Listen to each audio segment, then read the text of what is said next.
Welcome to Wobbly Player Syndrome episode... Oh, what are we up to? 16!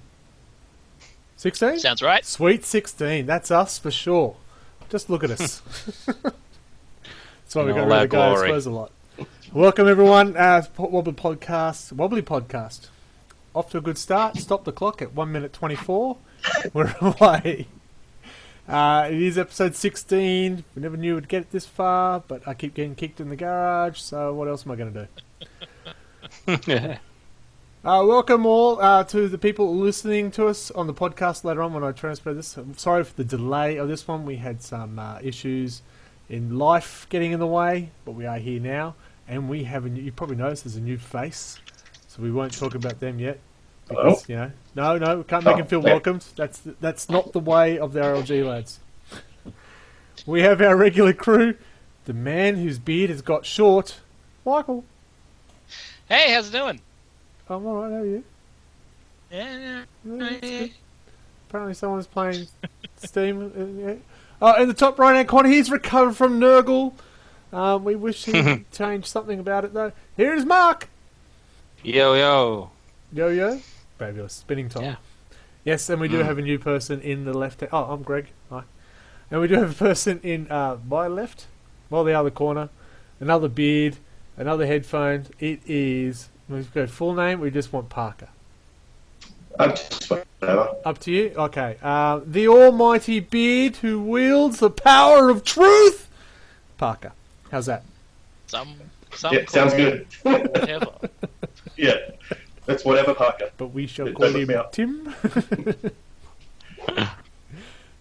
Steve, I will probably call him Steve every now and again. Hopefully that's right. Yep. It is Parker as well. I will get it mixed up because that's what I do. That's fine. He is part of our LG, one of the newest to our group, aren't you? Yep, that's right. And you're still hanging around. Yeah. That's fantastic. Yep. Obviously, you haven't played against Mark yet. Yes, I did, actually. Oh, my first game. Oh, the other Mark. The one who swears a lot. That narrows it down. Yeah. Not really, yeah. What brought you to our friendly, inverted commas, group? Actually, the OG Steve brought me in. So, 8 months ago, I had my first game against Steve in Kill Team. That's what kind of brought me back. Oh, okay. And then he mentioned a few months later that you guys were having a slow grow, and I put my hand up to that, and the rest is history, I guess. The rest is and history. Now I'm playing Age of Sigmar mostly. Yeah, well, fantastic. That worked. I'm spread across all the 40k products at the moment. Yeah, welcome to the 40k podcast. Age of Sigmar is the spawn of the devil.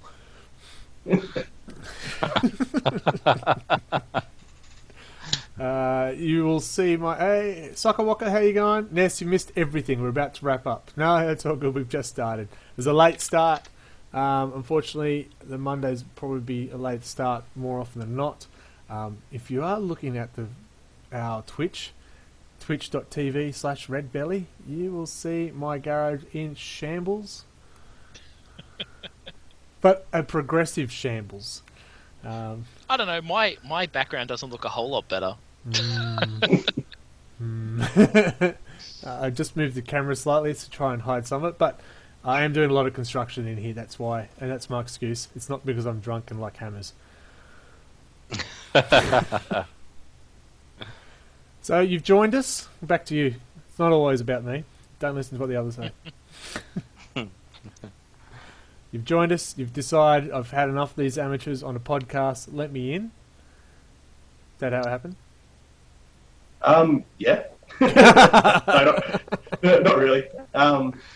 When Steve, invited me to the slow grow, basically, he mentioned that you guys had a podcast as well. Yep. So I kind of just slammed those in a couple of weeks. I was like, oh yeah, I wouldn't mind joining that. Yeah. And then I just recently put my hand up for it, and as luck would have it, here I am. Almost straight away. Clearly, you've listened to all 15 previous episodes. These guys are onto something here. Yeah, I feel like we need more Primaris representation. Let's do a region. Oh, he's already in the fighting words. Wow. That's it. And that was Parker. See ya. That's right, I've got the message out there now. Oh, no. Oh, no. Well, I'm the only one who's repping a Marine Army tonight. I almost bought an Ultramarine jumper. What have I got in his arms? And then it cost like $60. Look at the Hellbrute. It's almost Primaris. Yeah. It's my arms reach. Yeah. So, we do have a run sheet. This is not just chaos, because apparently it's too many Primaris. We pretend we know what we're doing, and so just follow along, follow our lead, and enjoy it. How's that? Does that sound professional? Apart from that last bit. I think it's on par for what I expect so far. Awesome, I think. Right, so we do have a run sheet. We normally go straight to the man who knows everything that is new, Michael, with all the new releases. It's pretty exciting new releases, actually. Well, there's been a whole lot of announcements in the last. We haven't had a whole lot of new stuff come out, but we've had a whole shit ton of announcements of things that will come out sometime in the future. Maybe, probably. We of course we actually had all the contrast range, and it looks like they've re-released the whole paint range on the website, doing their patented deals that aren't discounts thing. You can buy the entire paint range as a single package, and you will save not a single fucking red cent. But you only have to click the mouse once, and really, isn't that what's important? Yeah. Well, hang on a sec. I mean, we've gone for so long without GW being evil. I mean, there's going to be a relapse here at some point. Yeah, because I was like, oh man, you can buy the whole range, and then I added it up, and I was like, that is exactly the price of all of those paints, which surprised me. Well, how many paints is that? A lot, I believe, is the technical term. So I suspect that would save you at least, what, 400 clicks? You can buy all the new paints for $889.60. Wow. All of them. And that will get you 88 paints. So that saves you at least 800 clicks. I guess. You got to think about the wear on your mouse that you're saving. Roughly exactly. 1 million clicks. Yeah.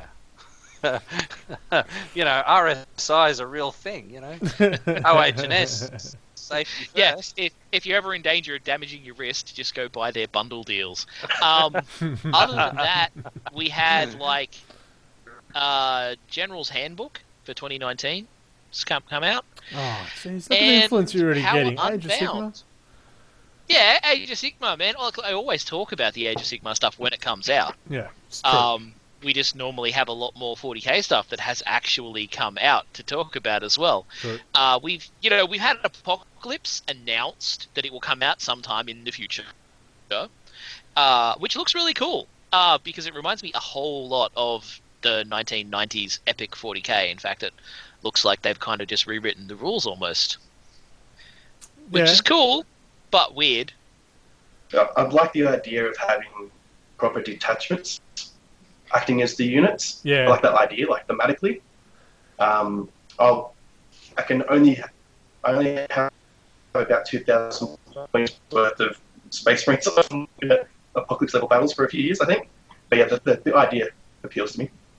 Well, yeah, I mean, as someone who owns 3 or 4 companies, it's cool, but I don't own that many movement trays. No. Well, you can 3D print them, can't you? I don't have a 3D printer. You can order Chinese food. That's what we used to do back in the day. Let's put them on the trays. No, make them all ride my spin old rails. Warhammer movement trays were made out of cereal packets. It's cut out of cardboard in the right shape. You didn't go to I had the carton. Chinese container lids. They were great. I had Facebook advertise me some interesting movement trays that were basically sheet metal with a little handle to pull them up, and you just magnetize your models to it. And they all sit on there. Yeah. That looks really cool. Well, that's what I did with my dwarves. All my dwarves, we just got sheets of magnets and cut out squares, put squares of magnet on the bases, and just had a metal sheet on the movement trays. Nice. Yeah, look good. Way back when. Back when technology was magnets, yeah. What else? What else? Well, has anyone actually tried the contrast paints? I have yet. No I've yet. got one. You've got one? Well, you're away. See? One. Yep. Contrast Dark Angels. So- I haven't tried it yet. Decide not to go for paying for the mortgage, you've got to paint instead. Well done. Well, I've still got to do the slow grow, so I haven't really painted any Dark Angels in quite some time. No, I just thought of the pricing of the paints. I went, what was it, $11.50 a pot or something? Yeah, I like think it's $11.50 a pot. I think that that's expensive pot. they're probably going for that whole. Well, you would have to buy 3 pots worth to do the highlights and the washes and stuff. So They're also bigger pots. Like it's an 18, not a 12. And it's kind of in line with the technical paints, right? The earth paints, Okay. like Modern Earth and Brilliant Earth. I think it's in line with that pricing. Fair enough. I'll have to get my Don't hands quote on me on it. that. I want to try, Well, but it's sort of going to It's money. not a full 24 like the washes. Yeah. Okay. Midway. Good. It's a midi. Yeah. No, it's all right. It's not a pot. It's a midi. It's not. Yeah. Did you know Adelaide has different sized pints? I thought, hang on, pints is a How? form of measurement. A pint is a pint. Pint is a Are they pint. bigger or smaller? Well, I was there on the weekend, and I went, I'll have a beer, thanks. And I said, do you want a pint? And I went, absolutely. And got a schooner. I went, hang on. That's not right. And, well, actually, a lot of pubs do that. If you ask for a pint, they'll just give you a schooner because they're dickheads. And I asked for a schooner, and I got a pot. I went, oh my God. And then I checked the menu. It actually said, you can have this. It's $11.50 for a pint or $9.50 for an Adelaide pint. But the pint's a pint! So what? An Adelaide pint is a real pint, and then everybody else just gets schooners. No, pint. If you want the proper pint, that's not an Adelaide pint. Adelaide pints are only smaller. So did Electronic Arts buy Adelaide? Is that what happened here? Very good. You can pay an extra $3.50 and have that rest of that pint added on. I think you will find that having smaller glasses called pints is actually very ethical, and gamers love it. That's They're right. called surprise mechanics. But it's really weird when I had to update It's a it halfway surprise through. pint. Well, nobody ever accused the imperial standard of being standard. True story. We also had they gave release dates for those new Mechanicus transports and stuff, didn't they? Yes, they did. Yep.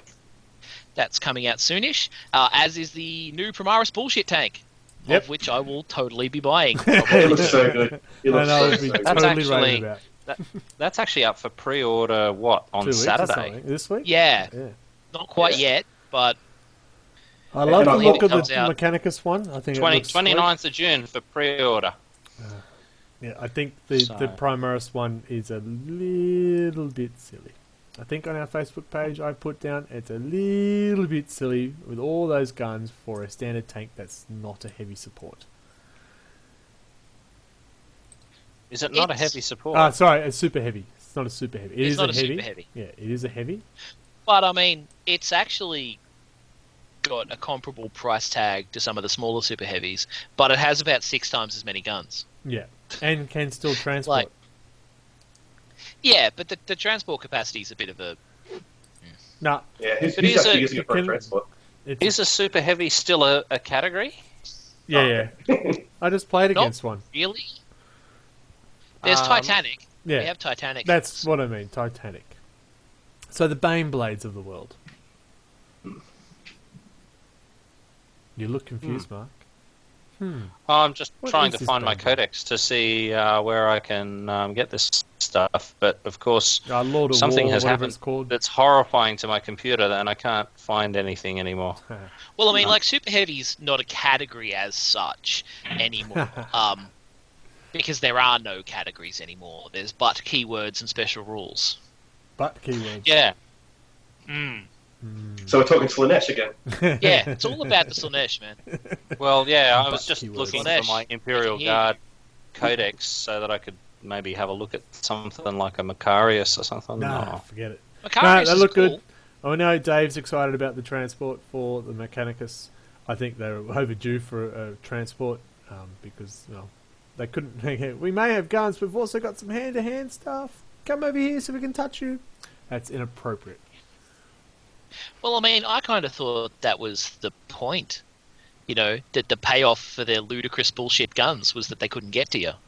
Yeah, but then you had one of the Forge Worlds, which specialises in hand-to-hand, but by the time they got there, they're dead. Yeah. Rizza, Oh, yeah, that's but, the one.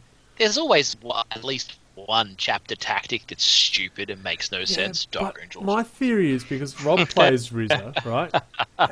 He plays Rizza, but he doesn't have a hand-to-hand. So if I give him a transport, maybe he'll reduce the amount of shit guns he has coming at me and put them into infantry coming charging at me. I went, I like that because I can kill that. Maybe the transports are actually a cunning trap. Yes! Here, buy these units so that I can win. Thank you very much. That's all I ask. It's what I put in my survey results. Oh dear. Yeah. Okay, so we did mention our slow grow, and we should talk about our hobby progress.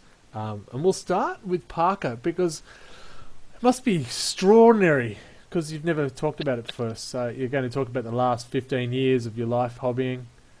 That'd be great. Well, condense it down to eight months, boy. Eight months. No, 15 years gives time for Mark to run down on the bottle, get a refill.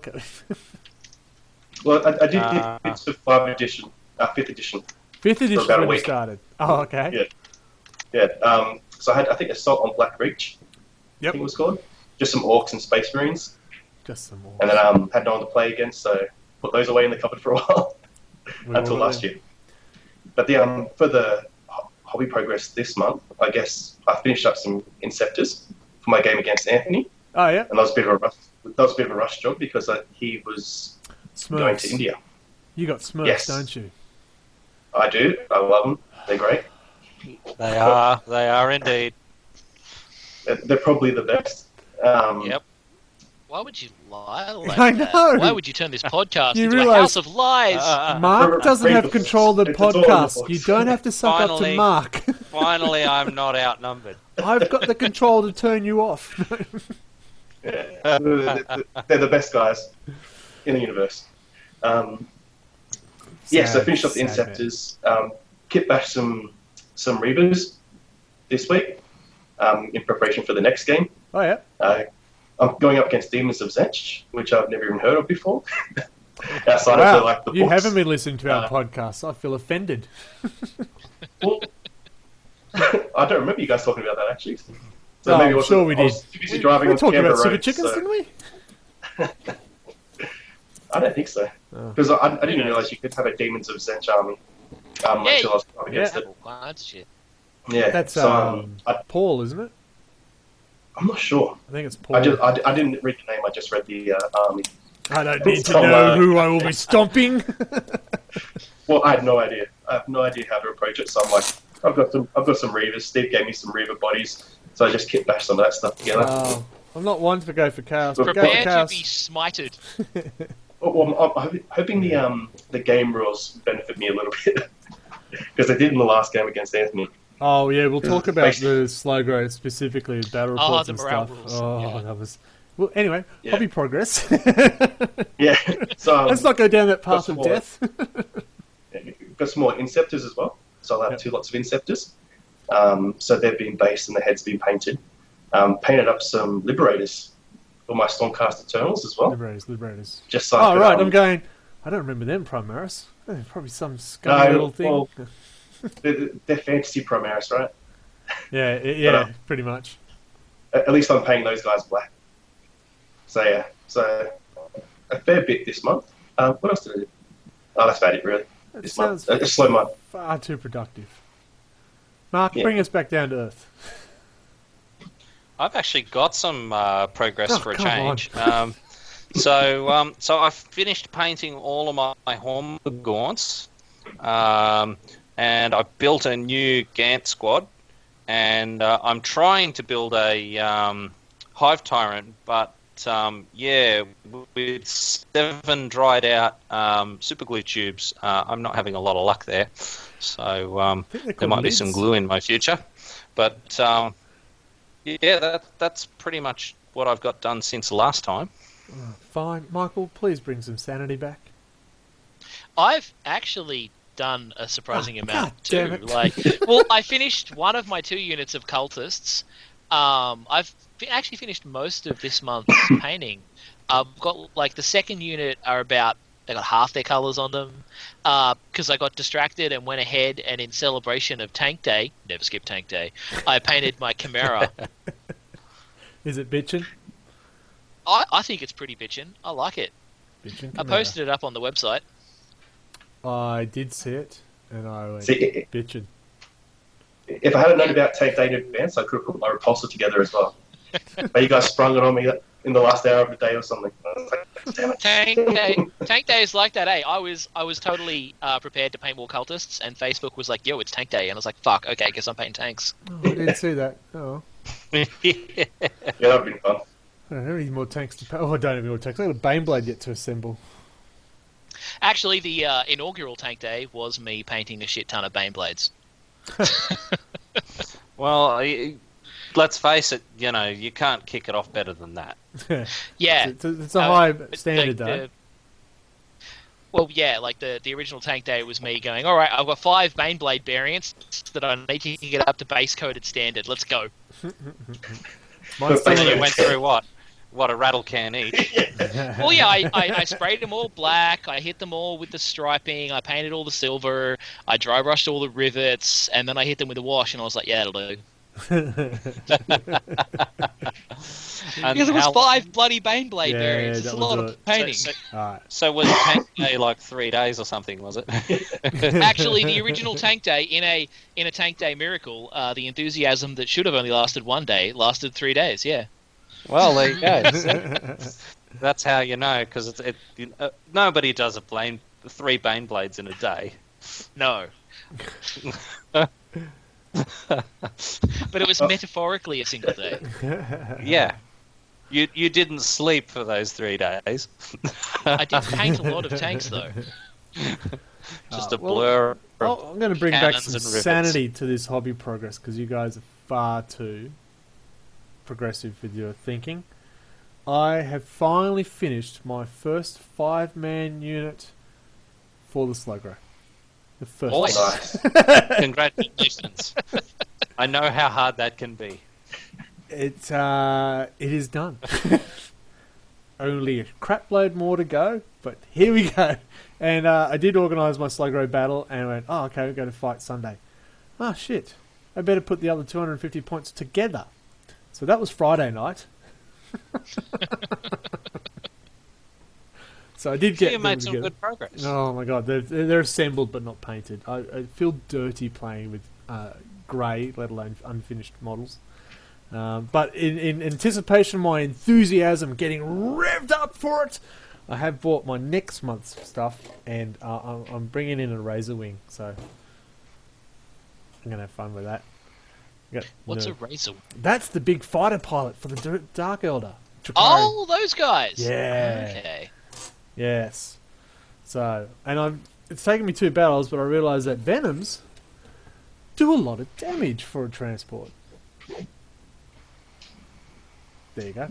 Well, they got the heavy. This is going to be one of my questions for the Slugro for the topic too. Actually, these tanks. Okay. Well, that's my progress. My big hobby progress is the bench. Last month I did get the hobby part of it done, and this month I've got the PC side of it done. So the monitors are up on the wall, the benches, the shelving. I added new shelving. Hey, I could put a bit more shelving, so I did that, and I put some bench down.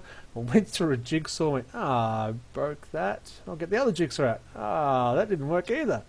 So I had to get the old circular saw out, which is a lot more fun, a lot more louder, and it's not as accurate. So that was interesting. But I just love how it's like, let's get some work done on 40k to the circular saw. I'm just like, I should be playing orcs, really? Well, I mean, that's one of the dumbest things about building Titans. It's like, all right, time to build some Titans to the hacksaw. Dear. Pronto Hill, hey, g'day. How are you going? I'm just saying hello to the people who've joined us. Thank you for the people who are looking at us. You poor suckers. You're meant to encourage it. Alright, so we talked about slow grow. We should go on to slow grow. Now, the slow grow round was round 3, technically, but the first one of the scenarios. Does anyone have a copy of the scenario in front of them? I can. Look at them all scrambled.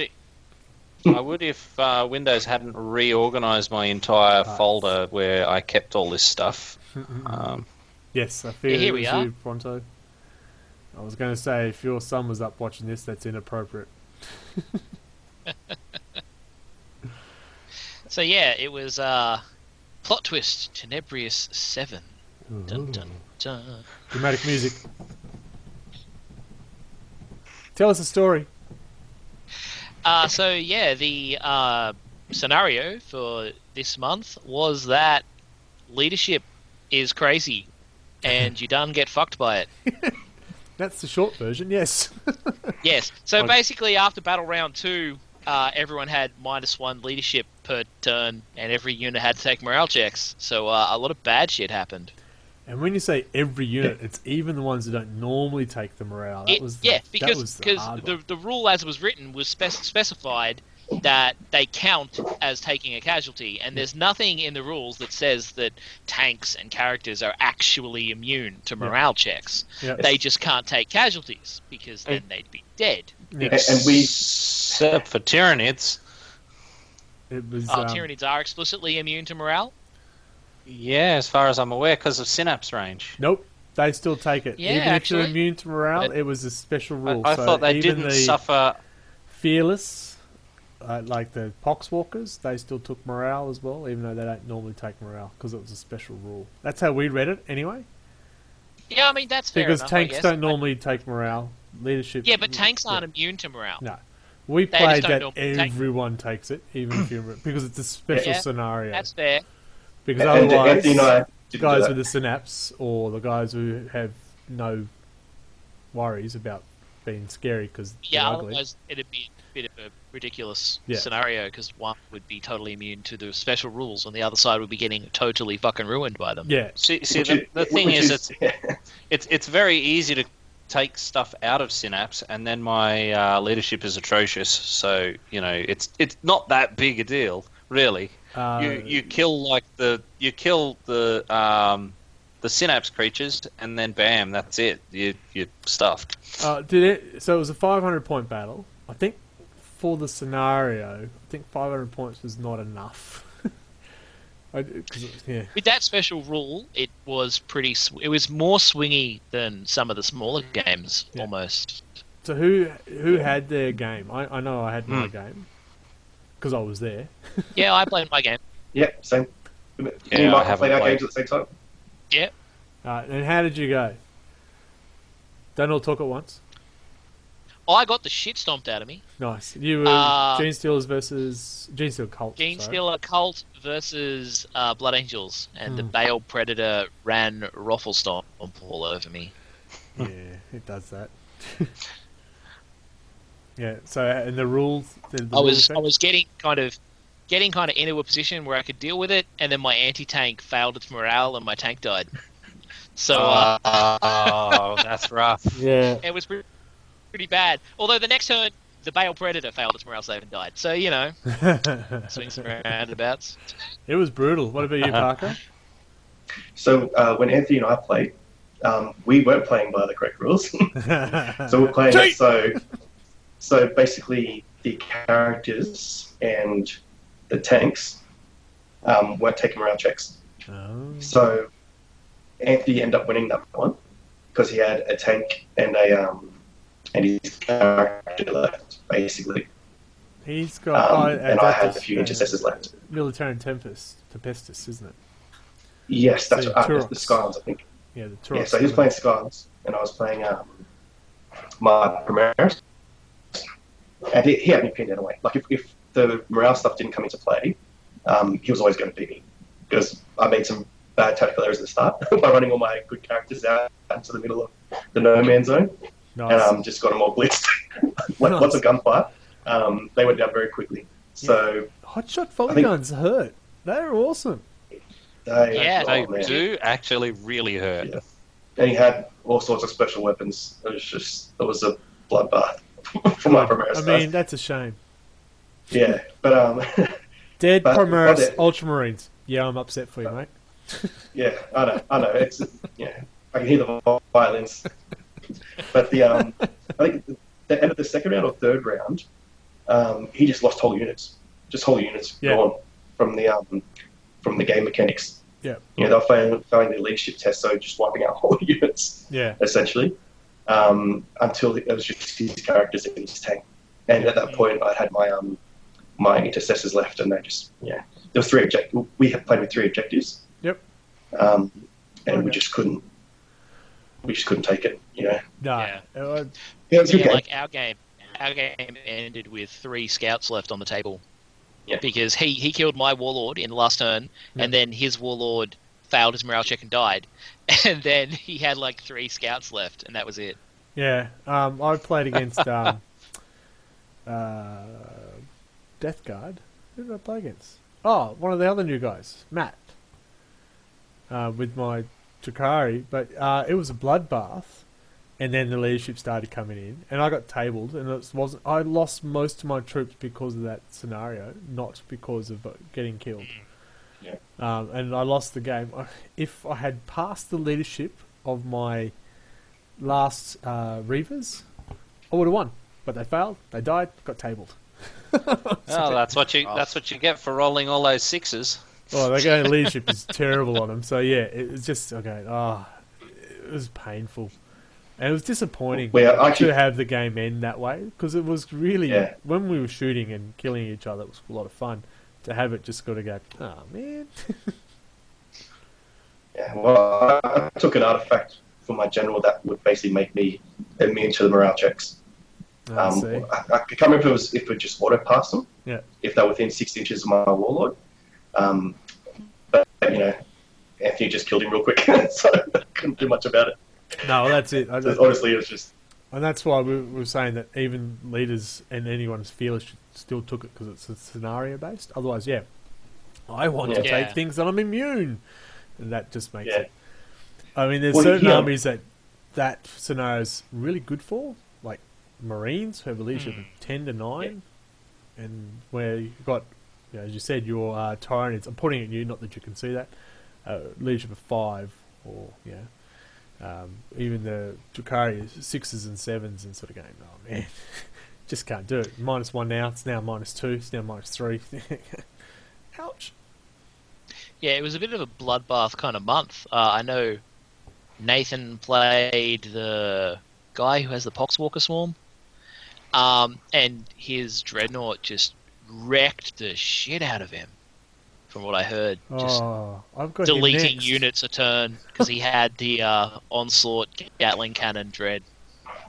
Right. So one of those the new ones, Who's this? I forget what they're called. The Redemptor Dread. That's the one. Yeah. See, and that's the thing. Like, I've got a Redemptor Dreadnought, but I'm like, 500 points is pretty low. Yeah. Like a low point that to Dread take is a Redemptor.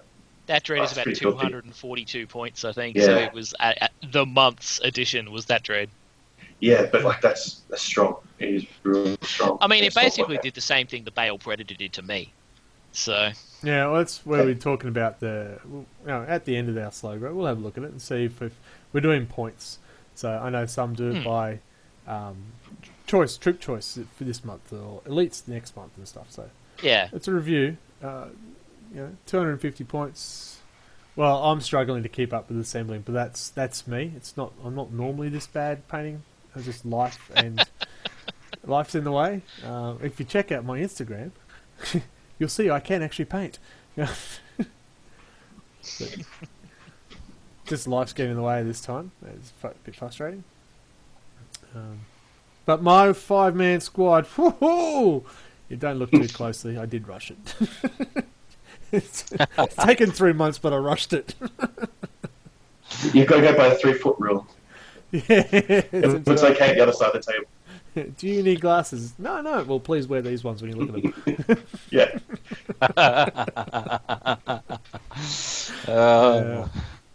Good. So, I have any other battles apart from the slow grows?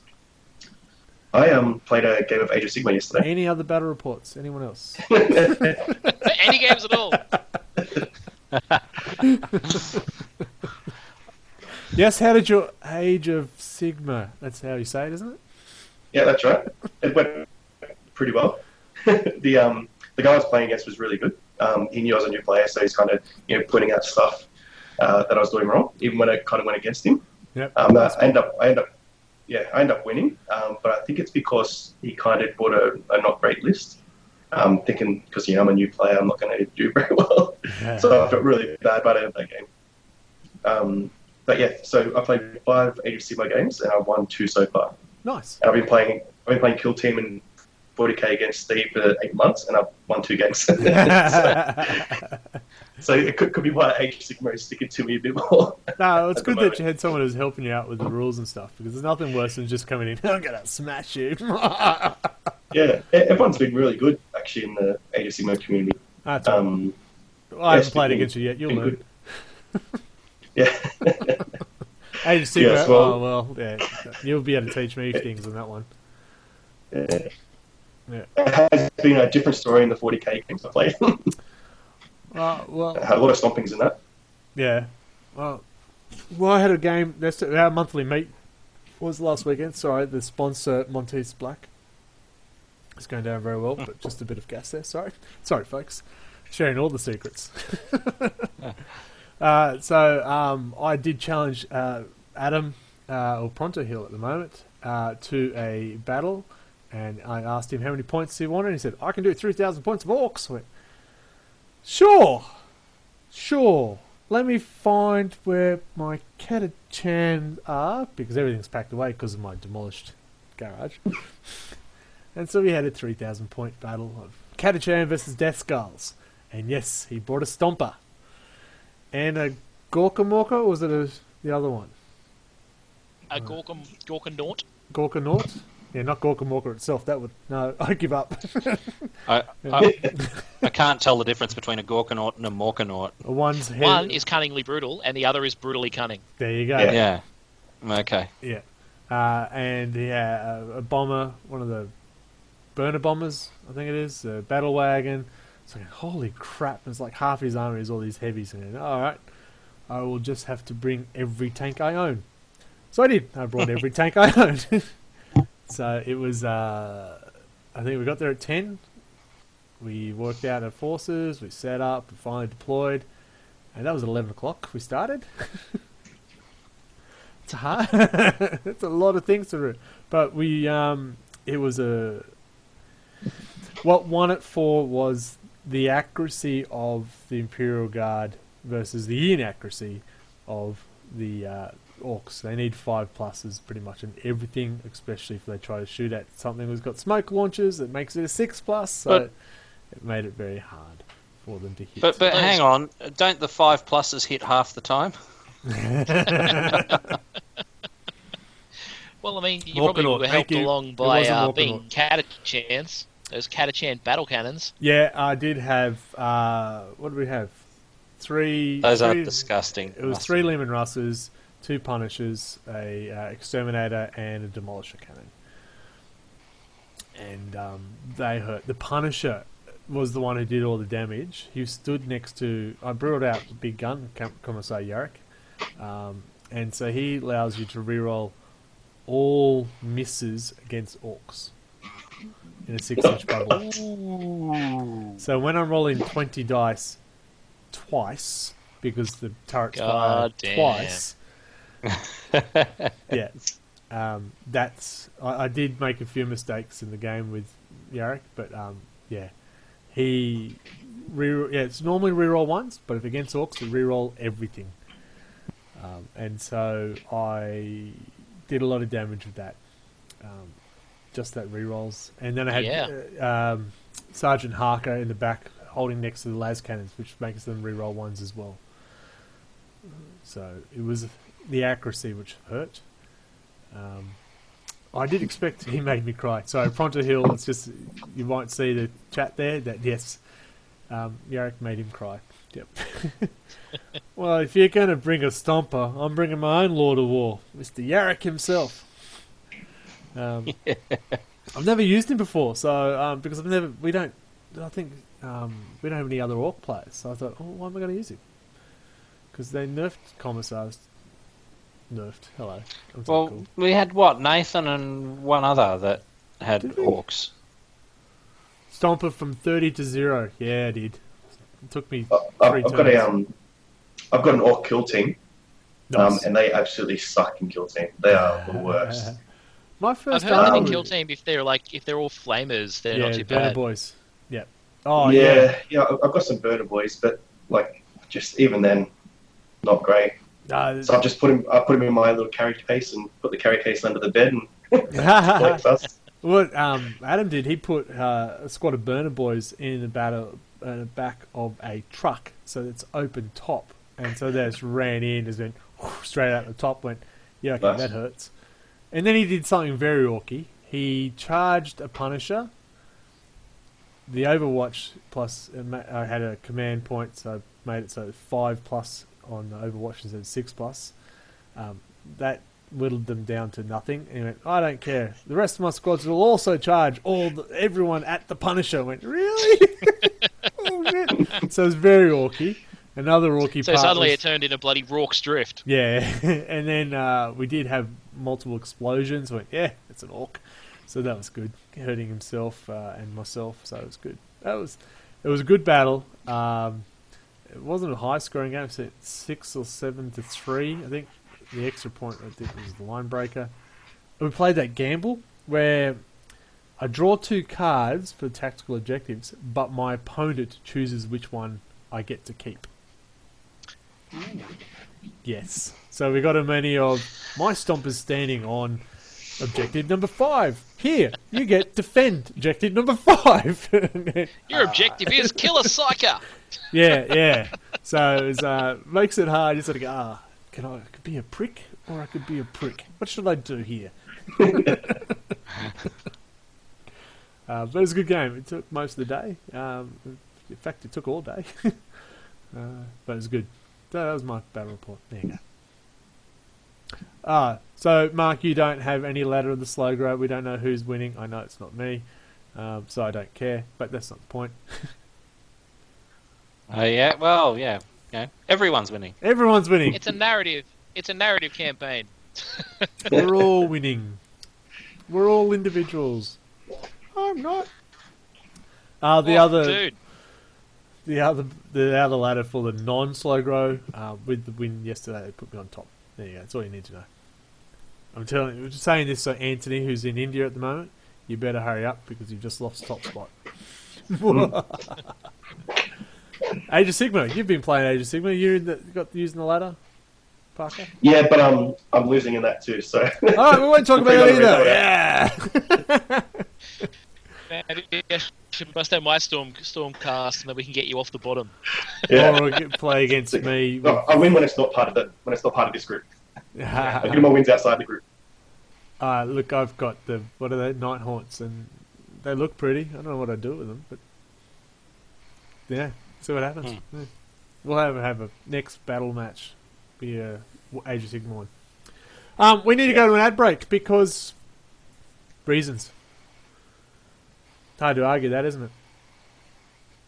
We need that fat dollar. Yeah, wish. That'd be nice. You mean you guys get paid? All right, so we'll go on that break, and then shill box, and then we will get to our topic of the month, which is when cheese goes bad. That is what we were talking about, right? Yeah. Yes. Good. All right, ad break.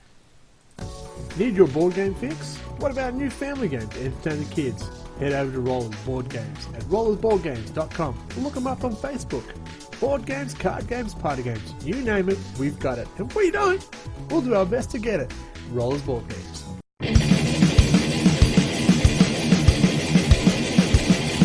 Like what you're hearing? So do we. You scream out in the night. Who is this, you say? You speak so silently. Storyboard concept. Oh, oh, Want to hear more? time that you want. Go to storyboardconcept.bandcamp.com.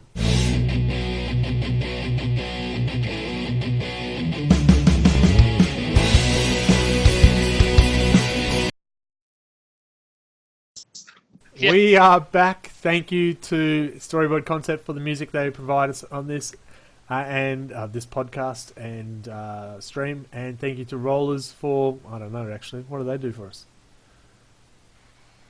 Yeah, look at that. Like Rollers games. Board Games. They provide us with hours and hours of entertainment with their board games that isn't 40k or Games Workshop. We just actually had a games day the other weekend. We arrived at the pub at 10 o'clock, got home from the pub, I think it was about 7, something like that, and played board games all day. It's exciting. It's good to be a game tester when they come down in town. You should check them out. They do have some specials on at the moment, and I'm finishing plugging that. Right, on to our topic. You just wanted to mention, what's our slow grow scenario next month? Next month, the scenario is that at the end of each battle round, units that are not entirely on a terrain feature suffer D3 plus the current battle round mortal wounds. Wow. And at the beginning of the second battle round and everyone after, a random terrain feature is removed from the game. Oh, wow. So shit's going to be rough. Okay, so let's move on to our topic. Oh my god, that's gonna hurt. Everyone show up to the game with your rubber gloves and your lubricant. Because, Why just pack that as standard? Just make sure you got flyers, and everything that moves fast. Well, I've got my Reavers. They're basically full flyers, right? I actually might use my Venoms as transports. Everything I have is fast. What are you talking about? Yeah. Anyway, let's talk about our topic. Our topic this month is When Cheese Goes Bad. There was a few suggestions what title it was. You all suck, so I went with mine. No. But we're looking at list building. And specifically, when does it become more of a WAAC list? Or a cheesy list? Or a beady list? And what do you do about it when it comes to casual gaming, more so than at tournaments? Because obviously tournaments you're going to stack it to the max. That's why you see the Castellan lists and all those. They've changed a little bit, but the meta out there is still very similar to what it was before 8th edition and all the updates. So, talk. Go on. No, Parker, it was your suggestion. Well, You It was. suggested this topic. It is your fault we're talking things serious. Yep. So basically, I guess the question came about because being a new player, I don't know when it goes. When do you cross the line basically from making competitive lists to going to cheese territory? And I just don't know where that line is basically. I tend to build not competitive lists in any way because I'm worried about taking the big units. And that was prompted as well because of a game against one of my mates who took a lot of. He took one of every assassin and a second Vindicare assassin, and it was filthy. It wasn't fun. yeah. And there was nothing I could do about it. It was a 1,500 point game as well, so I didn't have a lot of room to move. First time I came up against like any assassins really. So having all of them there, it was a mess. I think. So yeah. I saw you post that up, and I thought, mate, if I played against him and he did that, I would not be playing against him again. I think that's what it comes down to, though, isn't it? Yeah. But the thing is, I didn't even at the start of the game. I didn't realize how bad it was, right? Because being a new player, I knew they were strong. Didn't realize how ridiculously crazy strong they were. Yeah. Well, and just the challenge. Yeah, Go on. I wouldn't want to do something like that to an experienced player that I was friends with if I wanted to stay friends with them. Yeah. You know? Let alone a new player? That's That's harsh. Ooh. Well, he said at the end of the game that he was expecting me to bring Bobby G. I don't know why I expected that. Maybe because he just knew that I had one sitting on my bench, and he wanted to have something to combat that. But I listened to your guys' podcast earlier, and basically said I wouldn't bring a Bobby G below 2,000 points. So I was like, okay, that sounds like a fair enough rule. Yeah. So I was sticking to that. So yeah, that caught me by surprise. But, well, to be fair, Bobby G does make it into a lot of lists down to like 1,000 and there. So, so out. Yeah, I mean, we're sort of a bit genteel about it, but yeah, I could definitely imagine out in the tournament scene and some of these other gaming groups that, yeah, that's probably how they're used to it, and I guess it really does sort of step into that WAAC territory where you're just putting down a list where you just know you're going to destroy everything you see, and yeah. I would build a list. Look, I always play to win. Don't get me wrong, but I don't build a list that I'm going to stack it with 14 assassins and stuff like that. I like to have some sort of theme behind mine. The Catachans were heavy infantry. The addition of the tanks were only late in the game and stuff like that. But when I knew I was playing the Stomper, I'm taking all my tanks. But would I normally take a 3,000 point game? Yeah. If I normally take all my tanks for even a 2,000 points, no, I don't take all my tanks. I prefer a heavy infantry version of my. Sorry, a large amount of infantry, not heavy infantry. They're not all overweight and can't stomp across the ground. I don't know, have you seen a Catachan? Those dudes are fucking bulky. True. Well, this guy actually taken a few really annoying tanks as well. There was a tank that could hit me anywhere, like on the map, like even if you didn't have line of sight or something. So even my guys that I had in cover were getting blitzed. Yeah, I just got told Adam. I think it was a 700 point battle he played against, and they had a Manticore. Okay, for 750 points, a Manticore. That is one of those fire. Don't need to see where it goes. Strength 10, 2d6, just death. Hang on, I'll just reach back to the book because I can't remember off the top of my head now. Oh no! Go to Google.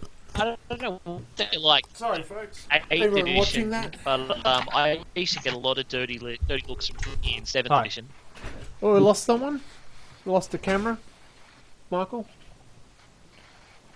What? We lost you? Your camera? I can see Michael. Yeah, I can see him. Oh, why can't I see Michael? That's weird. Did you remove him? Yeah, probably. He probably deserved it, though.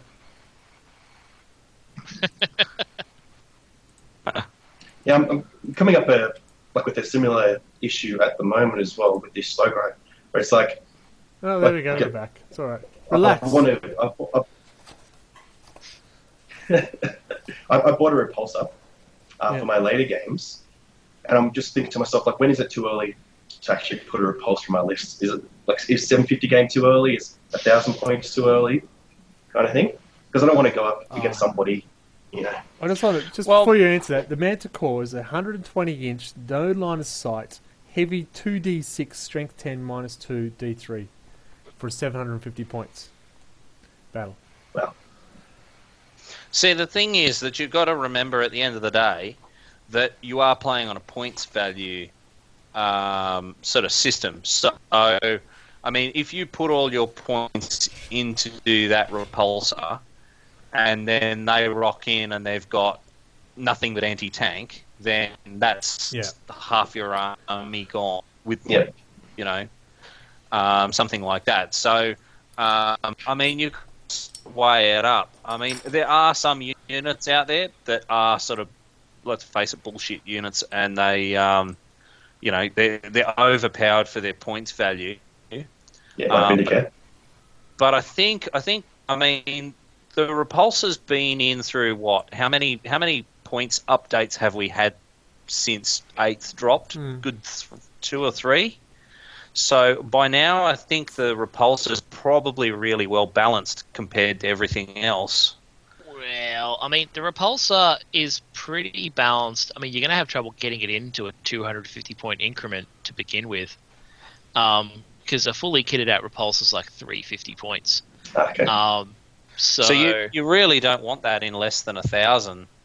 Yeah, I mean, and if you did manage to sneak it in there, a repulsor would, like, in our current points value, just one-shot my army.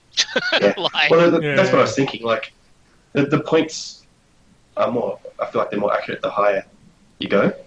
In like the bigger games you get. Whereas when it's really low, some of your models can just really dominate. Like in my last 2 slow grows, I've come against tanks. Actually, even in our game, Michael, you had a vehicle, and they were really powerful units. Probably the most powerful units on the field. and mine So they make a big difference. Yeah, but it just tore through my guys. It was just cheap. Yeah. It's this, list building. It's a tough one. For me, I prefer to try and have a theme behind my force when I'm playing. If it's over 1500, then I will go for the bigger stuff. Under 1500, I'll go, am I going to go troop heavy and try and do this? Or am I going to try to do this? It's not a set. I must have this unit because that's the killer. I must have this unit because it's the killer. If I'm playing against Orcs, alright, it's a Punisher.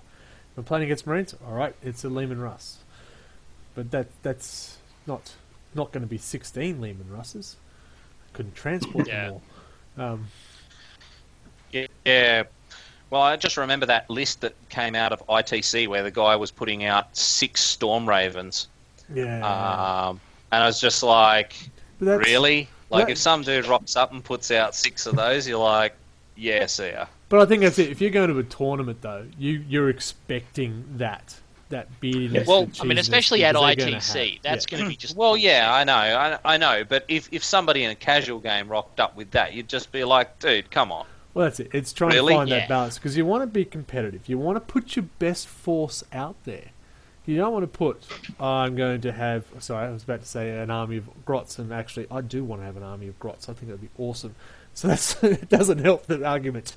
You're not going to put... It's a little blurry because, I mean, sometimes, like, an example is when I first played Anto way back, and he brought a whole bunch of Razorbacks and tanks and stuff. Yep.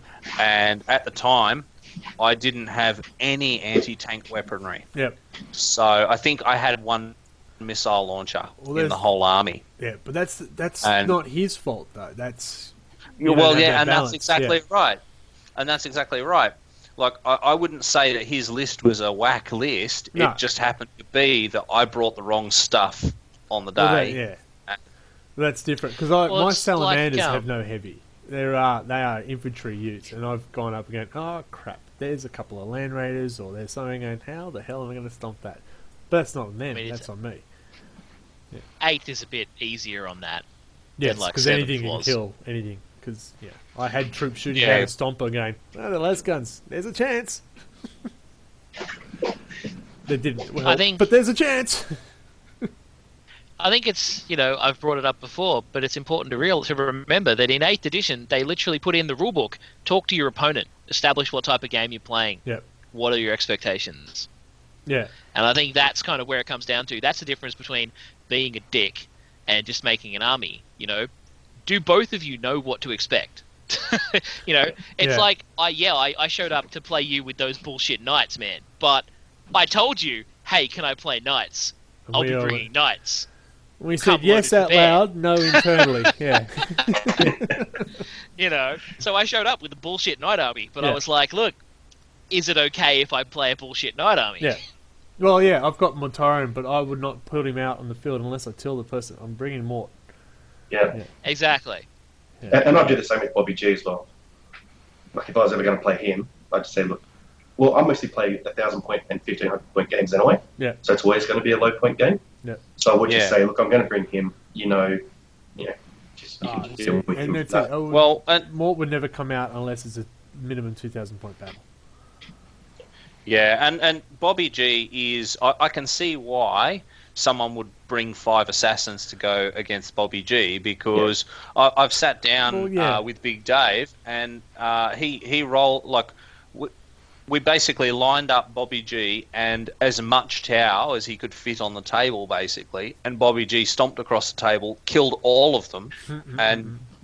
like he got him down to I think 1 or 2 wounds, but the fact that he's killed like a whole army on his own with no cover or anything is, I think what Eighth has done well, though, he's put more focus on filling your troop choices. You're not seeing the armies that are it's just a full elite or just a full heavy. It's not as advantageous having an armoured force of Imperial Guard, which is just tanks, because you're going to get a whole 6 command points at the most if you do that. And it's going to be rather expensive. So, you got the big guns, but you're going to get smashed pretty easy. Well, not easy. See, the other thing a lot of people seem to forget is the game is a strategic game. Yeah.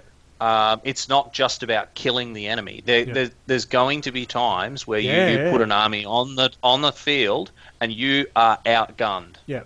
And I've had instances where I have outgunned the opponent, but they've won on points because they've picked up the strategic objectives. Yeah. Well, that Apocalypse game we played, my Imperial Knights were just shit-kicking everyone up and down the table, and my side lost. Yep.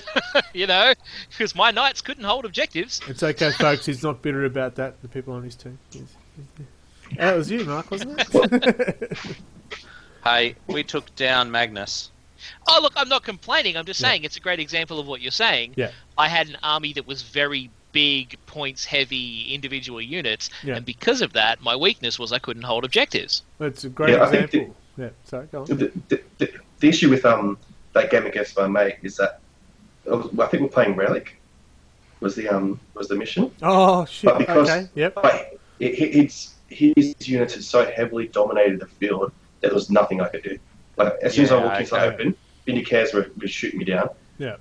He wiped out my characters like after his first turn, basically, because the Vindicators let you shoot again, like roll again to wound or something if you didn't kill the character to start with, and you just keep on rolling, get like until you stop rolling higher than whatever the number is. And he could shoot me while I was in cover as well. And the Relic was smack bang in the middle of the field. Yeah. So it's like, okay, well, I can't even get to it.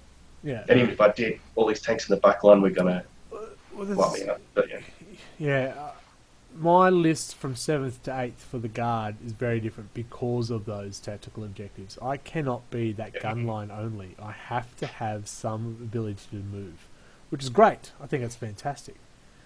Yeah, I think those tactical objectives are awesome because they like the game where I play tactical objectives and get against him, I've won because his army is so much of a gun line that he just can't get to those objectives. Yeah, and because they're changing, he can't just put his blob army on these objectives. Yeah, and it becomes easier just to try to out-survive the gunfire. If you're going to build a list, you're going to build a list to either take tactical objectives or table someone. There's no... that's your objectives, wouldn't it? Yeah. If you're going to build a list to table someone, it's a high risk, and I can tell you, if someone keeps bringing out all the stuff, I'd be going, I'm sick of playing against you because you're not going for the actual game objective. The objective is to do this, not just sit back and shoot everything dead. I do like a narrative of game. That's me. Yeah. That's why I love Kill Team, because there's the narrative behind it. Necromunda, I love that because of the narrative behind that. Even Blood Bowl has a narrative because the characters evolve and stuff like that. So anything you've got some sort of background to it, I enjoy. Have I thought about building a WAAC list? Yes.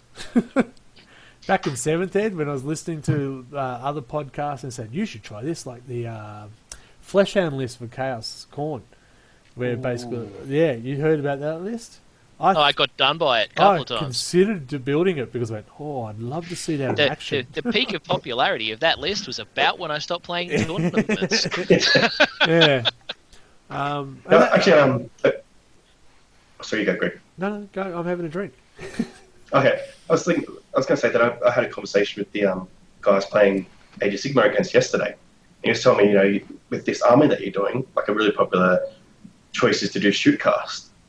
And I was like, but I want people to actually want to play me. Like if I came up with like a massive shooting list, no one would ever want to play me. It's like, fair enough. We had one guy that did that, and no one would play against him. So it's like, in a community, I think those kind of problems sort themselves out a bit. Yeah. But yeah, it's interesting. I think if I wanted to play a shootcast list, I'd tell a person, hey, I'm going to be bringing this really crazy list. Yeah. You bring a crazy list, and we'll see who has the craziest list. I think. Yeah, and it's that expectation thing, you know. So long as everyone consents to a bullshit game is great. But if they're expecting like casual fuck around beer and pretzels game, and you show up with a carbon copy of what won the last ITC, they're probably going to hit you. Yeah. Yeah. Well, yeah. At least tell you beforehand. I'm bringing an ITC winning. Yeah, but yeah, I'm looking at my Death Guard, and it's not a competitive list. But shit, I love playing them. I really enjoy it. It's challenging because they've got no ranged weapons. They piss everyone off with their disgust and resilience. So I've heard. Fucking resilience. I love It is disgusting. I love the bloat drones, but you know, would a competitive list have bloat drones, that many of them flying around, or would it have other things? I don't know. I like how I play, and I like challenging myself to. All right, this may not be the strongest list, but what can I do with it? I'm the same in kill team with my ultramarines. Like Steve just always beats me, but every game at least once he gets so pissed that I've used Death Denied again that it kind of makes it worth it. So that I make Steve angry with my Death Denied. That's all I need to do. When I first played Steve, not you, Parker, I thought his list was a bit beardy. I wouldn't say full cheese because of the combination of the Primaris with the robots and stuff like that. I just picked the best of the best. Learned how to get around it, but that was it. I learned how to get around it. He just chose units, and he's got a story behind his army. Yeah. So that's great. I love that. He's got his desert lines, not desert lines, desert lines. And so he's built his army around that story, which I love it.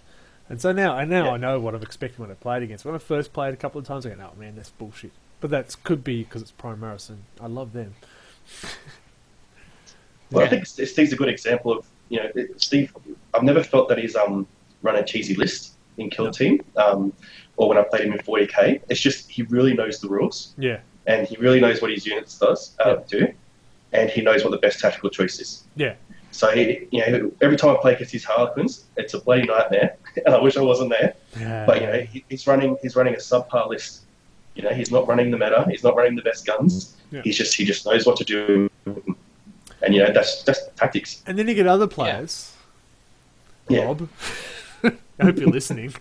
Who has his troop choice of his mechanics filled with the the build chair guys, where they're destroyers, not the build chair, Cataphrons. Yeah, those things. Whatever they are. Breaches. I just go, to me, I'm going, oh, troops are troops, not fucking heavy weapons and wheelchairs. Come on. And I just go, and I hate his list. I just hate his list, and I'm still struggling to get past it as well. Mind you, I haven't played against him with my guard yet, so we'll see how that goes. But there's nothing malice about his list. He's not deliberately trying to build a beady list. He sees this unit and goes, that's a great unit, I'm going to put that in my army. That's a great unit, I'm going to put that in my army. It's not, what can I do to rule the world, blah, blah, blah, blah. Well, I think it can be good, like if you've got a good friendship going and stuff, and that's what you want to do. Just to have like an arms race, Good it's like, this is my strategy, no and you've got a strategy around it. Arms races are a dangerous game, though. Yeah. No. And then you run into some prick like me. Yeah. 17 nights, is it? No, I have 28 That's right, nights. 28 nights. Sorry, yeah. Sorry, is it 29 now? And I did see you drop that number on that post about the Titans. Yes. Everyone else is like, oh yeah, I've got like half a dozen, it's and like, it's just like, bam. All right, so we're talking about lists and building really bad, well, not bad lists, competitive lists, but not beady lists. What about, someone just brought up in the chat, as long as you're not a rules lawyer. Now, I had a game with Adam yesterday. We were pretty flex in the rules, especially the way that I fucked up one pretty badly. Can I, and things like, I forgot to drop my Storm Boys. Is it alright to drop them now? I said, yeah, shit, yeah. What's it going to do? Yeah. Where do you fit with that in social games? Tournaments is different, right? We know that. If you forget, you're fucked. Full stop. Yeah. Right? I think I swing both ways when it comes to this. Do you now? If, Welcome to the club. No, I do, as in many things. But I think if I'm going up against a guy who's like pretty relaxed, and he's like, whatever, he just puts the tape measure down, moves it, whatever, a few inches. Like, that's cool. Like, as long as there's an understanding that we're just playing a relaxed game, he's not going to be going, oh, wait, you're skipping up your dice so quick, or, that was 3.5 inches instead of 3 inches. If he's not doing that to me and I'm not doing it to him, and he doesn't look like he's getting an advantage, fine, whatever. But I also like playing against people who are like, no, we're doing strict rules, because the rules are there for a reason. Yeah. As long as I know at the start of the game how we're doing it, I'm fine. Either way. But it's got to be in service of having fun, because that's why we play this game. After all, Fucking what? And Fun? I've allowed people to backtrack on various things. Like sometimes they've forgotten a psychic phase, for example, and you just turn around and go, what the hey, let's do it. I know that's not in my best interest, and in some cases it's even turned the game. But at some point, you've got to turn around and go, well, would this make the game more fun? If I'm telling a story about my battle report, is this going to make it better or not? Yeah. And that's really where you've got to sort of weigh it up.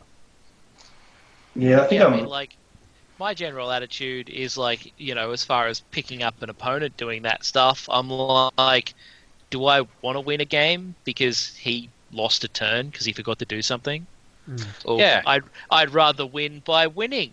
Thanks. Yeah. I think in a scenario like that, say, it's like, I forgot my psychic phase. Do you mind if I do it? It's like, no, go for it. But a similar scenario where you've just done a charge and you're getting into charge range, it's like, oh no, I forgot my psychic phase, and I'm going to, I'm thinking arcane bolt, but smite. I'm going to smite that unit that you just charged with. I'm like, well, would you have done that originally? Like, are you using information?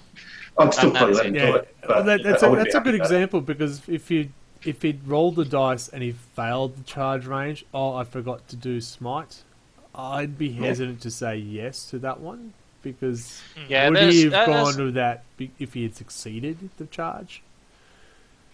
Yeah, it's basically just using information that you didn't have before. Well, there's a bit of common sense there, really. I mean, you're not gonna let someone backtrack half their turn, after the fact. Yeah. But I mean, as I said, like an example. I mean, you got Catalyst putting a 5+ Feel No Pain on a random Tyrannid unit. Like, if somebody's forgotten that, chances are I'm going to be like, just roll it. Yeah. You know what I mean? Yeah, it's different. Yeah. Like, it is also karma as well. If you're going to give that, oh mate, you forgot there's a 6 there, you actually got hit on that one. You didn't miss. Don't forget that dice. It's going to come back to you as well, right? Should. Yeah. It should. And if it doesn't, guess what? You won't be playing against that guy for very much longer. Or again, I should say. It's the social contract. If they're going to be a dick, it's going to come back to them. It'll be a bit of a and dick. word gets out. I mean, the community's not that big. Yeah. Well, we've got a good our group is very good. We don't have any. Yeah. No, we don't. I'm just making sure. It's running through the list. And I mean, there's a lot of people who don't like playing against Steve, for example. But I mean, Steve's very fair about it, and he's just good at the game, And you only get better by playing better opponents anyway. So As I said, when I first played against, I did enjoy it, but now I've gone, hang on, he's not. There's no malice behind it. It is just he knows the rules. As you said, he plays it very well. He knows the rules, and he's built a list to do that. It's not a beardy list. He just uses it well. And now I go, that's great. That's a challenge for me. I do enjoy playing against Steve, personally, but I think that's because he's consistent. Mm-hmm. Like, because everything's, the I's are dotted, the T's are crossed. It's the same every time. there's not never going to be like a 50-50 judgment call because he knows the rules. Yeah, and it's like, there's no grey. I told you last time that's what the rules were, and it's like, yeah, fair enough. So like you're on the same page all the time, and the page is in the rule book. That's where you go back to what you said, Michael. Is talk to your opposition so you know what you're expecting. So when I first played Steve, I was going, oh, okay, this is a lot more serious than I'm used to playing. But now I'm used to it. Then I'll play against, say, Dave or Rob, and I need to take a packed lunch because they take some time with their decision making. But I know that's going to happen, so I prepare that. I might make a smaller force, so my turns don't take as long. But that, I think that's it, right? I mean, like you play against Steve once, and you know how Steve plays. Yeah. It's like if that's something you enjoy, then it's enjoyable. Steve, you're listening. Every game's gonna be like. We still want to play against you. There's nothing wrong with it. Don't change. But please invite me over next Monday. And remember what you're colourblind to which colours, because that's what dice I'm using next. I think but both ways I can go. I think I'm happy. Adam's a great opponent. He's like, yeah, we'll just do what you want to do. It's like, cool, Adam. Oh yeah, Adam. Yeah. So that's like the difference. You play against Steve, and then you go play against Adam, and there's your polar opposites. Yeah. There's your palate cleanser. But yesterday's game, we were relaxed, and it was a lot of fun. And I did make a big mistake, and he's going, next time. Thank you, because I feel really bad about that. See, the thing is, it's okay not to bend the rules a bit, as long as you're consistent with it. Because, you can't turn around and go, that dice is cocked. Yeah. And then the next time it happens for the other person, you go, nah, you got to play it where it lies. You know what I mean? Well, and I always ask. Inconsistency shits me more than anything else. Yeah. That's why you guys have probably noticed, like, half the time at the start of the game, I'll just be like, look, if any of my dice touch terrain, I'm re-rolling it. I'll often just lay that out at the start of the game. Because I'm like... Because I'm just assuming they're cocked if they're on the terrain. Just so that there's no ambiguity, so that there's no, should I re-roll that, is that cocked? There's not even a discussion. It's like, it's on the terrain, I'm re-rolling it regardless of what it is. Yeah, and I say at the start of the game as well, it's like, are we doing just, if it's cocked at all, re-rolling it? Because I think that's probably the better way to go. Because then it's not like, that's like, you can kind of see that it's mostly on this side, and that just happens to benefit me, so we'll go with it. Yeah, I mean, there's schools of thought. I've heard some people run the if you can place a die on it and it doesn't slide off, then it's not cocked. I've heard that one. That's far too much technicality for a game. We are playing a game. Yeah. I need to stabilize around for that. We are playing a game, but I want to beat you all. Don't take it personally. It's not dice Jenga. Yeah. So unlike Super Tower. Yeah. Okay, so we're doing a slow grow. I'm going to bring it back to the actual lists themselves. We're doing a slow grow. It's a great example of how to stack your list to get that. Right? I feel, for me personally, putting in the what is it called again? The Razor Wing. I feel a bit. It's a flyer at 750 points. That seems a bit. I'm not totally comfortable with it, but I just want one. Sorry, guys, I just want one. Well, see, the thing is that again, I mean, you've got to weigh out what the other person can, what other cheese unit that person can put in their list, and it comes down to using the tools that are available to you. I mean. Well, I think. That person who put a Death Strike, Manticore in a 750 points, that's probably a little excessive. And this is one of the reasons why we tend to frown upon Forge World, is because Forge World tends to have these kind of units where they're just disproportionate to the points value. They're better balanced than they were in 7th, but it's still... I mean, it depends. Like, some Forge World stuff is crazy and some isn't. It's kind of inconsistent. Yeah. Like, some of my favourite Forge World models for my guard are like the Malkadors and the Macariuses and the Valdors, and they're not actually that bad. Yeah. It's the bullshit, that's the problem. Yeah, I think it was I know it was. I don't know if it Like still some of is. the Tau suit is ridiculous. What's that? The Chaos Lord that's like cheap as, it does nothing but just. The Chaos, like there was like a Chaos Cultist Sorcerer Lord or something. What was it was he that called? one. But they was had to nerf it specifically, that unit. Because it was being spammed in every tournament. Yeah. Because he was so cheap but so powerful and stuff. And yeah. Can't remember what he was called. What can I? We shall call him Frank. Yeah. Too many Franks. To be frank, no, too many. So when you building your Slugro, I'm pointing at you. Look at you. Look, point. You can't see that. How are you building? No, I don't need to know exact Slugro. Actually, no. Tell me what you do building so I can fight you. For me, let's start with that. I've built a 2,000 point list, and I'm building my Slugro to that list. So I've got this month. I need to get one more troop choice. I'm still going to be in a patrol formation until I get to 1,000 points. I'm not going to get a brigade. That's the next one, isn't it? Battalion. Until I get to 1,000 points. I can barely get a patrol together. But that's how I've built this one. This is my list from the 2,000 points. I think it's fairly competitive. I've done some tweaks in the tomes. I've added more Venoms. And so I'm just going, this month I need to get this because that's that many points. This month I got this because it's that many points. That's why the flyer I've got just happened to fit. This points fits this month for that. It's not I want to kill everyone with a flyer because no one should have one. It's because it fits. How have you built yours? So, well, I mean, with mine, basically I picked I went to YouTube actually, and I looked at a channel from a guy Tsumugi, and I basically took his 1,000 point list, threw out the extra detachments from different hive fleets and stuff, and just basically built that 1,000 points. And I figured, it seemed like a good base. And from there, I'm just going to add the extra units that I feel that I need based on how my games are going, really. That's kind of how I really sort of did my Ultramarines.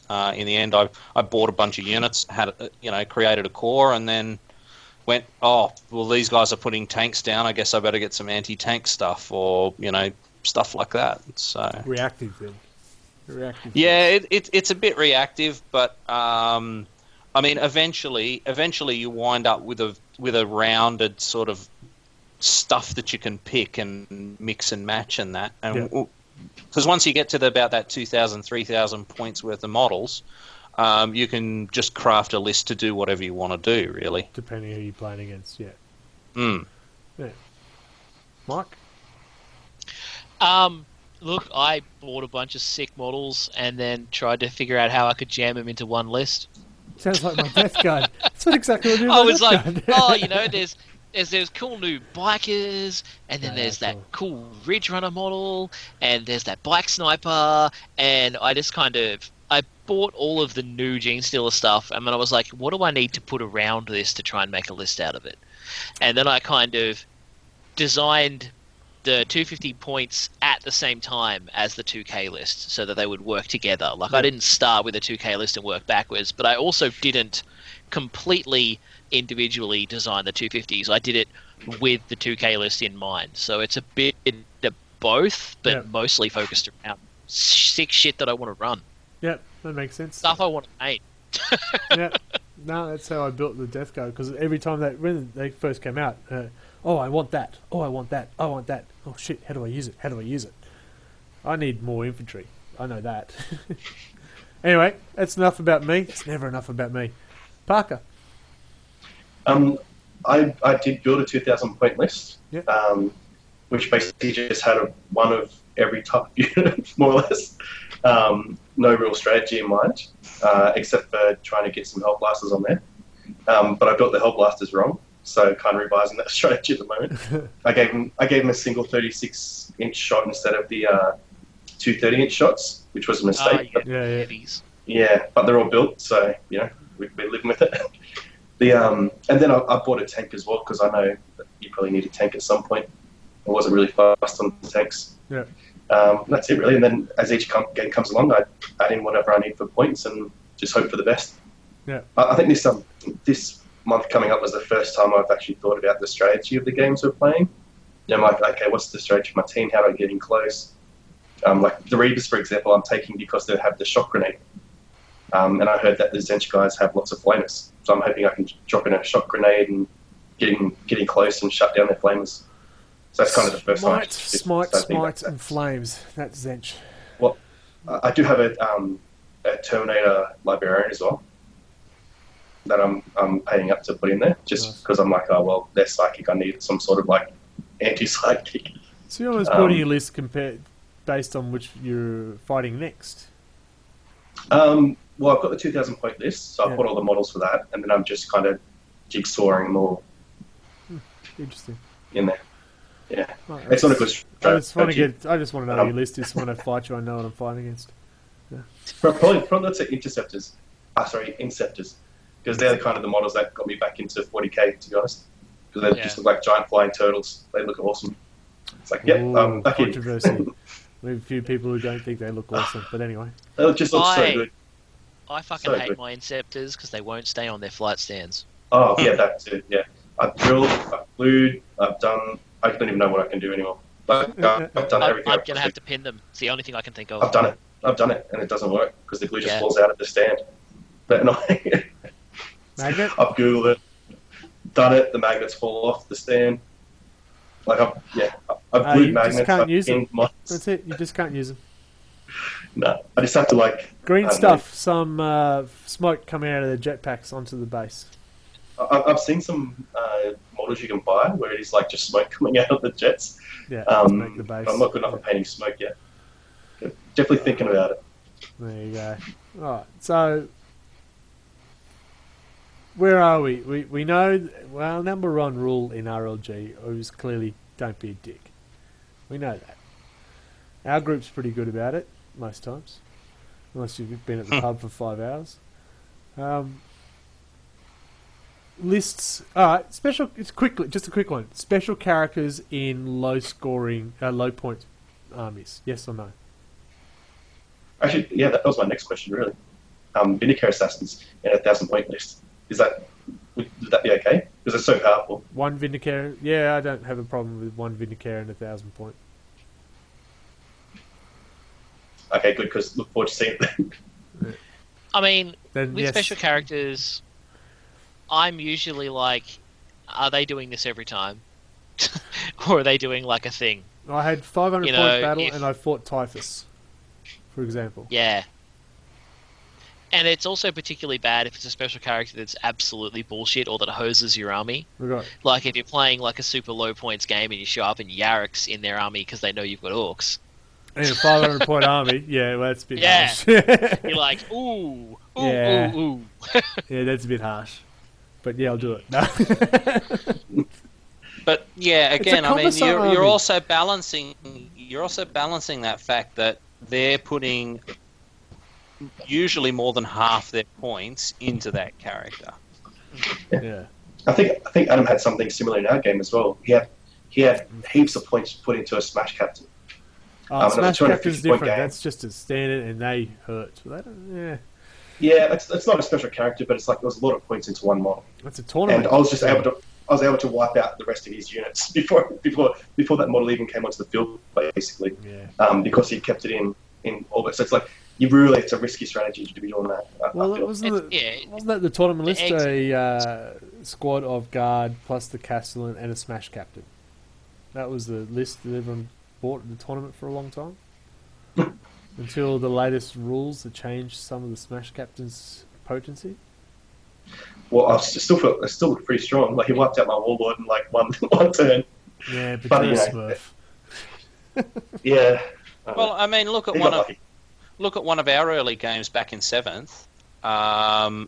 We were playing, I think it was 700 points or something, and I had Calgar on the table. Yeah.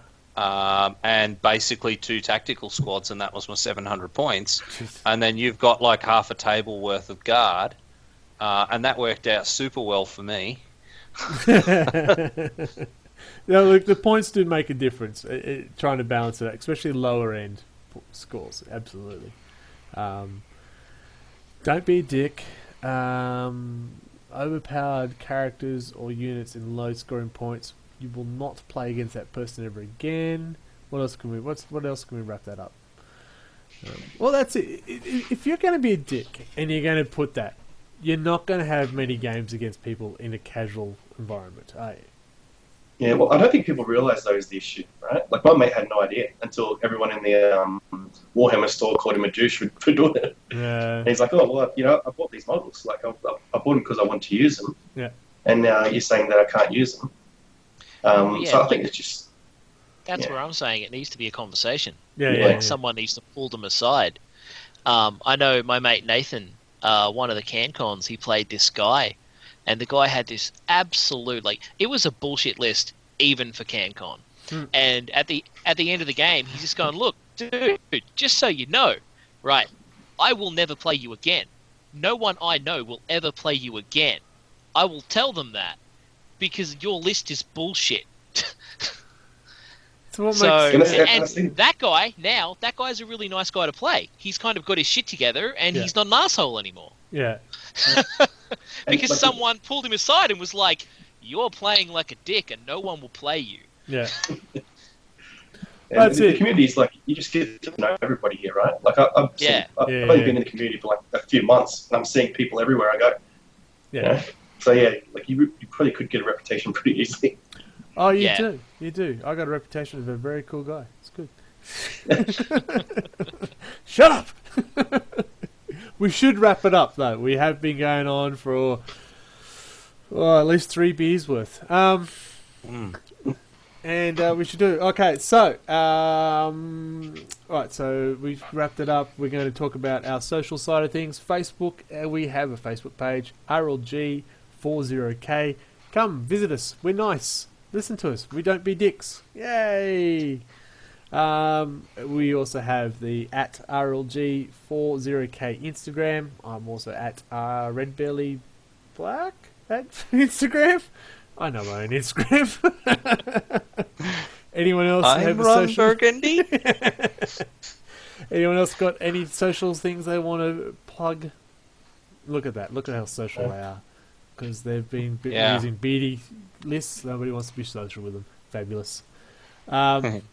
This is our 16th podcast. There is a cost to our podcast in hosting it. If anyone wants to donate, we would greatly appreciate it.